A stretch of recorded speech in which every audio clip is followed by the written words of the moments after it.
Focus, right here, focus. Your ability to focus is the single biggest predictor of your quality of life. Focus is everything. There's a story that is told a lot in personal development about our two internal wolves. We have a wolf inside us that is ravenously hungry and thinks all these dark, awful thoughts and is constantly chattering and wanting to devour our future and chattering a bunch of negative self-talk and telling us that we can't do things and that we're not good enough and that our guidance counselor or our principal or our parent or our grandparent or that bully in third grade or whoever said the worst thing about us ever, that they were right and it's all true and we're destined to fail. And then we have another wolf inside us that's the good wolf and it has positive things to say and it believes in the best version of ourselves and it wants what's best for us. And the question is, which one wins? Which wolf will devour the other wolf and ultimately produce and predict our quality of life? What do you think? What's your answer? In fact, take a moment. Comment below. Before I tell you the answer, comment below. What do you think the answer is? Which wolf inside us will win?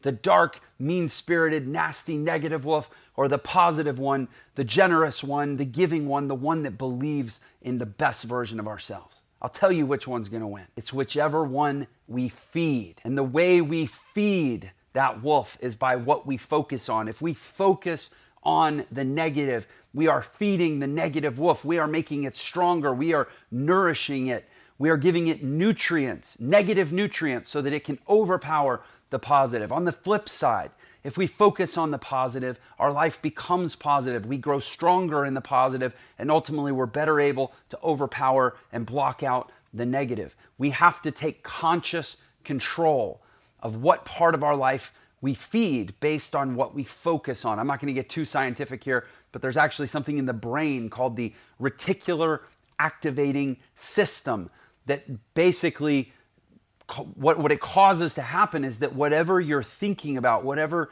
you've ingrained, whatever patterns you're fixated on, you will start to see more of. It's the silly reason why as soon as I tell you about a yellow Volkswagen, you're going to be more likely to see a yellow Volkswagen because we've introduced the yellow Volkswagen into consciousness.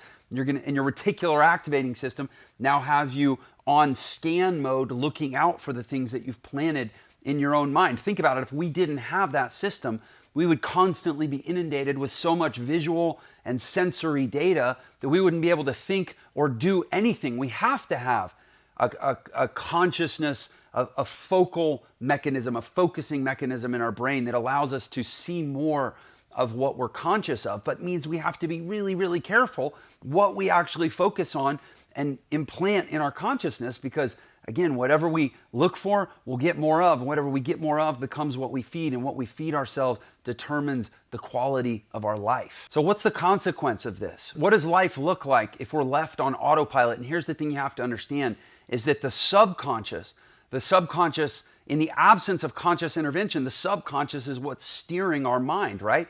Now, based on historical evolution, do you think that we're naturally, i.e. without conscious effort or without training, do you think that we're naturally more likely to observe and seek out negative or positive? I think that we all instinctively know this. Think about your childhood, and we're naturally going to remember the time that we got spanked or the time that we got scolded or the time that we got in trouble or the time that we got hurt. It's a lot easier to remember negatives than positives.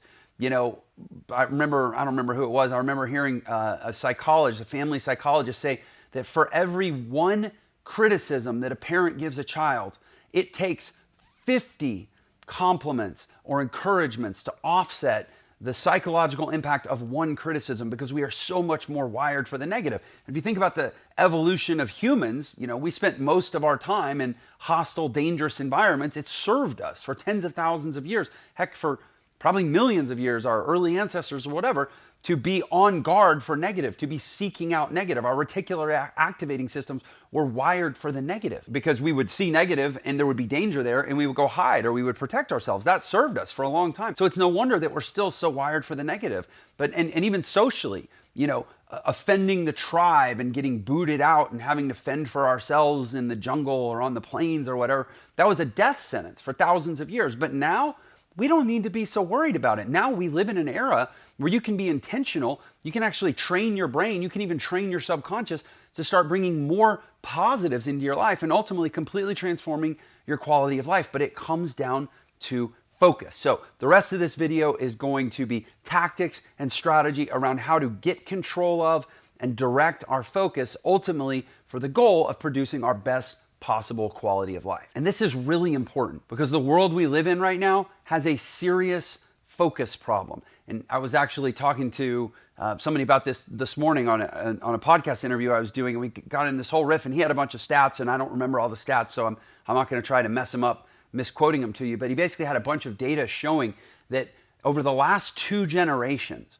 human beings, our attention spans have dramatically decreased, and our tolerance for delayed gratification has dramatically decreased. We pay attention less now, i.e. we focus less now, and whatever it is that we're after, we want it sooner, we want it faster, we want it now, which means we're even less tolerant, not just because of focus, but because of impatience. We're less tolerant of the time that it takes good things to naturally happen in our lives. And, I know it's kind of popular and cliche to point at social media as the cause of all this, and people, there's 2 different camps. People want to defend social media and defend video games and defend sort of hyper digital stimulation of the brain, and then there's other people that kind of want to demonize it, and I'm really of a middle camp. I think you can have different relationships with media. For me, for example, I try to have a producer relationship with digital media rather than a consumer relationship with digital media, because there is bona fide statistical evidence that shows that when you're consuming digital media, particularly social media, in other words, digital media that's driven by social interactions that we perceive as happening by other humans, things like people liking, people commenting, people sharing, it essentially treats our brain like we're gambling. And the average person, according to Statista, it's a statistics database online, the average person spends 135 minutes a day on social media. And when you're on social media, your brain is in the exact same state that it's in when you're sitting in a casino gambling, playing blackjack, playing craps, playing roulette. Now, if we had a friend who was spending 135 minutes a day playing poker, maybe not poker, poker's got a human skill element, you can actually win. If you were sitting there for 135 minutes a day playing a game where the house eventually always wins, and you're rewiring your brain for these quick dopamine hits, basically leading down a road of consistently deteriorating life choices, we would be really concerned about our friend. But yet, all of us, the average of us anyway, is doing that on social media, literally doing the same, having the same impact on our brain that we would. And I realize the irony that this is a YouTube video and you're on social media watching this right now. I hope that over time, maybe I can become part of a different type of routine on social media, one that's built around personal development, one that's not, my videos tend to be longer than 60 seconds. Like I don't pander to the shortened attention span of the average human in this world. Hopefully we can have a different relationship here with this type of social media. But generally speaking, you're having the same impact on your brain if you're engaging with Instagram or Facebook or God forbid TikTok. It's the worst. It's like playing blackjack, only there's a new hand dealt every 15 to 60 seconds, right? Your brain is just like, fried at this point. So that's why I'm shooting a video on focus, because I try not to make videos about things that aren't sorely needed, but the world has a serious focus problem. And I'll tell you when, like why focus has been so present on my mind lately and why I know that this is such a massive topic. I recently had a bout of COVID, and when I was getting over it, I had what you hear about, which is COVID-related brain fog. And for like 2 weeks, I could hardly focus. I had my energy back. I was able to get up and work, but just that inability to really, really consistently focus, my quality of life was absolute garbage. It was like the worst. Honestly, it was a worse 2 weeks than the previous 2 weeks when I actually had COVID. I would rather have been sick in bed with a fever than awake, energized physically, but mentally unable to focus. The lack of focus led to such a miserable quality of life, because here's the thing, I know what I'm capable of when I can focus. And I know what you're capable of when you can focus. I know what everybody's capable of if they develop their ability to focus at a way above average level. So having that ability taken away, even for a short period of time for me, was maddening. It was beyond frustrating because I felt like just a sliver, a fraction of my former self, a fraction of my potential self. And I kind of have this worldview where I look around and I see the world and people they laugh and they're proud, like, oh, I have ADD and I haven't read a book from front to back in 20 years and whatever.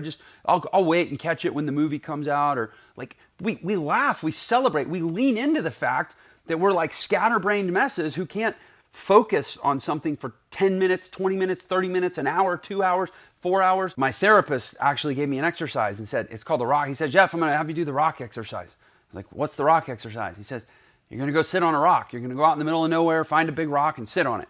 I said, okay, I can do that. And he said, for 4 hours, you're not allowed to stand up. You're not allowed to get off the rock. You're not allowed to take anything to do. You have to just be able to sit there for 4 hours. He said, go try it. It was one of the most profound experiences of my life because it challenged my ability to control my own mind. And we live in a world where generally now people are not willing to challenge their own mental state. They just sort of take what comes. And in the world we live in, if you take what comes, you are losing.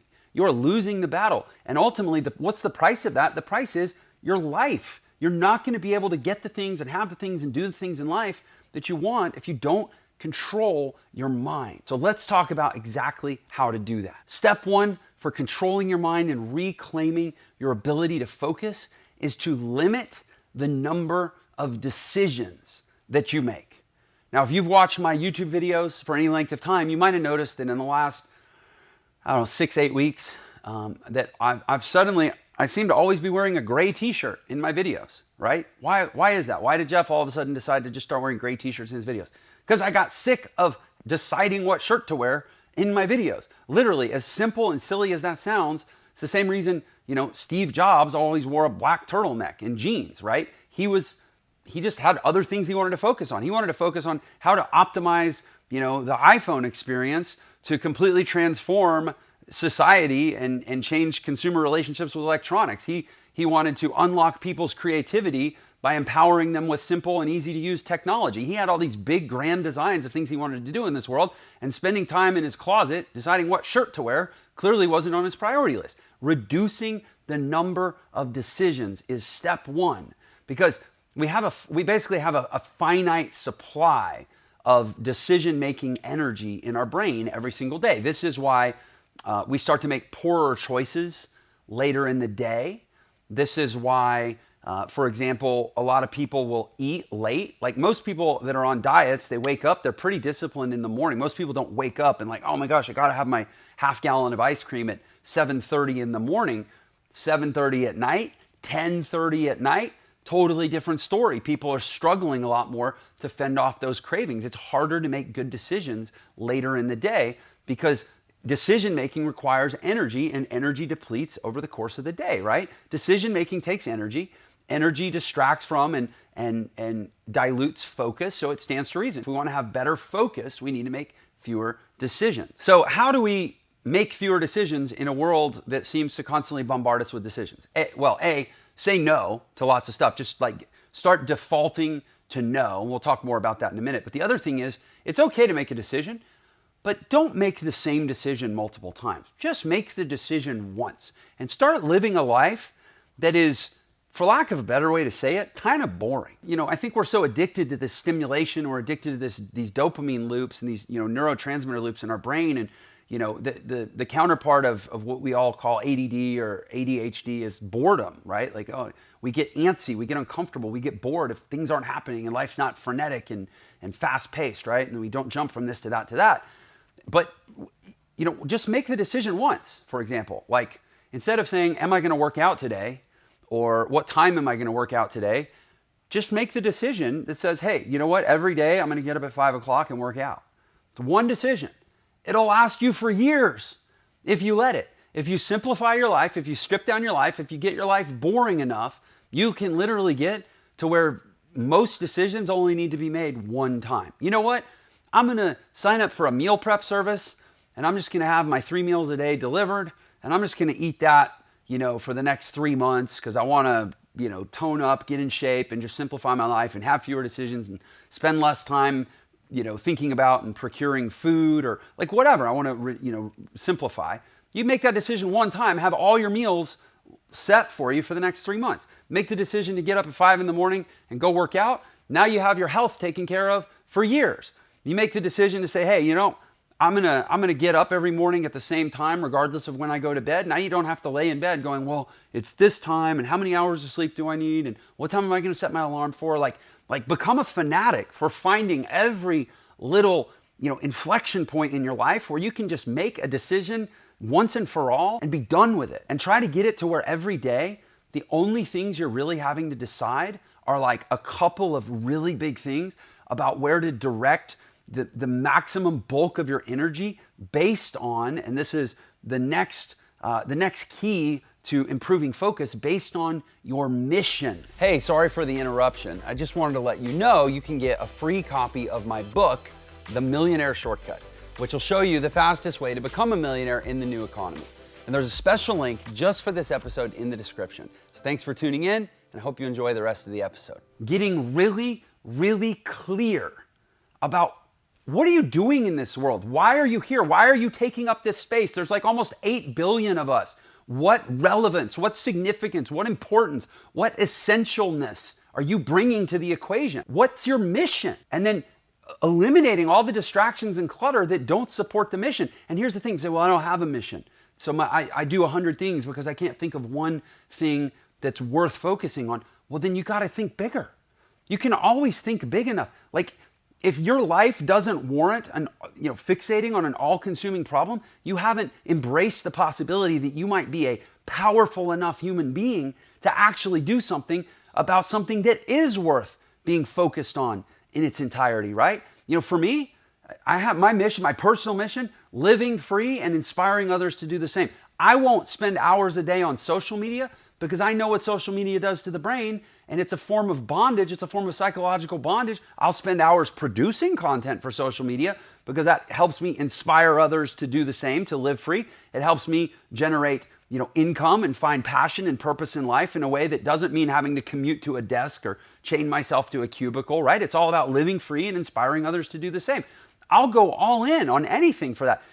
I'll spend 20 hours a day working on one stinking thing if it helps me live free and inspire others to do the same, because I've gotten clear on a mission. Professionally, I have a business, and our business is in the business of developing entrepreneurs by delivering education, tools, and experiences. That's the mission of the business. So I'll spend 20 hours a day working on that mission, and that professional mission supports my personal mission, because my personal mission is to live free. I have an online education company that helps me live free. Again, I don't have to be chained to a desk. I can work from where I want. And the education that I provide through developing the world's best entrepreneurs inspires others to do the same, right? So it's all folded together. When you get clear on what we call MVV living inside my education company mantra, mission, vision, and values living, like life gets so simple. There are so few decisions to be made. In fact, everything, your mission becomes, there's a concept in psychology called Occam's razor, which you can Google and read all about. But it basically says finding these principles or these paradigms that you can use to slash away all the complexity and reduce things to their simplest, kind of the point of irreducible complexity, right? Where it's their simplest essence that it can possibly be. Well, for me, the mission is Occam's razor. I can slash away any decision. I can slash away any distraction. I can slash away any relationship, any human interaction, and say, am I on mission when I'm dealing with you? If no, I'm not dealing with you. No offense, no disrespect, but this interaction is not keeping me on mission, so I don't have time for it, right? Show them the hand. Got to get obsessed with mission and get obsessed with saying no to everything that's not on mission. And the way you can train yourself to do that is actually do what most people don't do. Most people say yes by default. Most people are agreeable. Most people are pleasers. Most people want to be liked. So we're all in the habit of saying yes all the time, right? Screw yes. Start with no. If you learn to default to no, then take a minute, really think about it, consider the mission, and say, yeah, you know what? I thought more about it. I think I'm going to pull out a yes on this. But be very sparing with your yeses. Like 1 out of 100. I operate from a principle that I call Pareto squared, right? So a lot of people are familiar with the Pareto principle, the 80-20 rule. 80% of what you do or you get 80% of the results from roughly 20% of the things you do. I like to square it. So you have 20% produces 80%, but that means 20% of 20% can produce 80% of 80%, right? So I actually like to focus on what's 20% of 20%. It's the 4% that produces 64% of all results. That's all I'm interested in. 4%, that's 1 out of 25. That means theoretically in life, we should say yes to one thing for every 24 things that we say no to.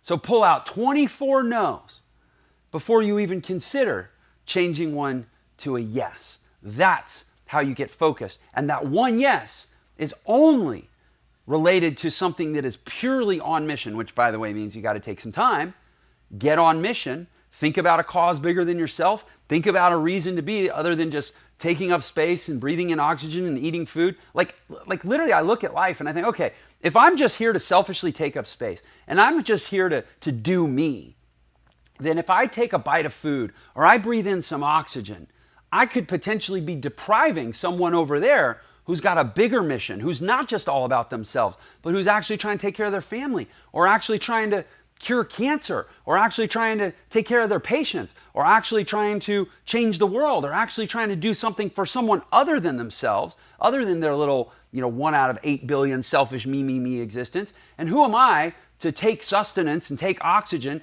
compared to someone else that's got a bigger mission? I want to be the one that's entitled to nourishment. I want to be the one that the world benefits when I thrive, because I'm out there doing the good work, because I've taken the time to come up with a mission that's bigger than myself. Honestly, you show me someone that's bored, I'll show you someone that hasn't gotten selfless enough. Show me someone that can't focus, and I'll show you someone that doesn't have a good enough reason to focus. Get clear on your mission and get obsessed with rejecting everything, at least 24 out of every 25 opportunities that don't fit with it. And finally, decide what you're worth. What is your time worth? Conjure up your dream life in your mind and say, what is it worth? What is that life worth to me?